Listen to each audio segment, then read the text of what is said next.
আটক হওয়ার 3 দিনের মাথায় আজ ছাড়া পেলেন নুসরাত ফারিয়া।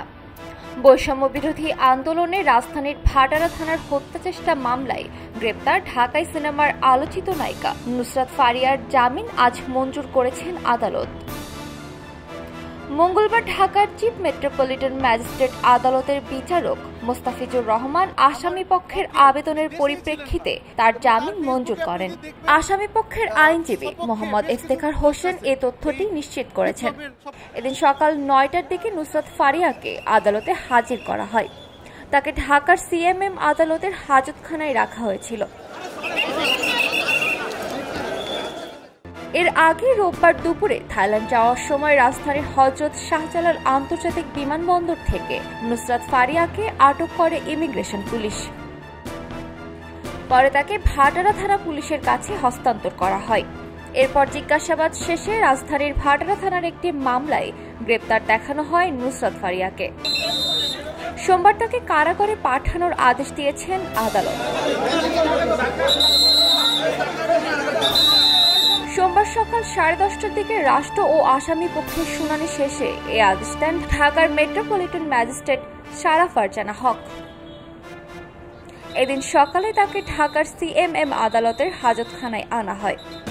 সকাল 10:30টার পর তাকে আদালতের এজলাসে হাজির করা হয়। এই সময় তাকে এজলাসের কাঠগড়ায় রাখা হয়।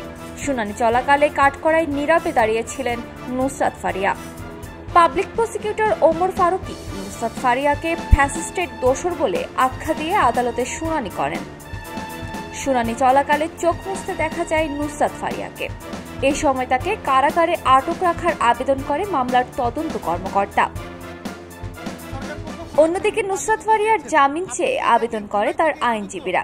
উভয় পক্ষের শুনানি শেষে আদালত আসামির জামিন নামঞ্জুর করে কারাগারে পাঠানোর আদেশ দেন। একই সঙ্গে তার জামিন বিষয়ে আরও শুনানির জন্য আগামী 22 মে দিন ধার্য করেন। আমার মক্কেল উনি দেশেই ছিলেন না এবং তার ফেসবুকে আপনি যদি দেখবেন সপক্ষে বেশ কিছু পোস্ট আছে এই বিপ্লবের সপক্ষে। উল্লেখ্য, বৈষম্য বিরোধী আন্দোলন চলাকালে রাজধানী ঢাকার ভাটারা থানা এলাকায় হওয়া এক হত্যাচেষ্টা মামলায় ঢাকায় চলচ্চিত্রের চিত্রনায়িকা নুসরাত ফারিয়া সহ আরও 17 জন অভিনয় শিল্পীকে আসামি করা হয়। গত 28 এপ্রিল আদালতের আদেশের পরদিন ভাটারা থানায় মামলাটি নথিভুক্ত হয়। মামলায় বৈষম্য বিরোধী আন্দোলনের বিপক্ষে অবস্থান নিয়ে আওয়ামী লীগের অর্থ যোগানদাতা হিসেবে আসামি করা হয়েছে ঢাকায় চলচ্চিত্রের জনপ্রিয় নায়িকা নুসরাত ফারিয়াকে। খবরের কাগজ, নিখাত, নির্ভীক, নিরপেক্ষ।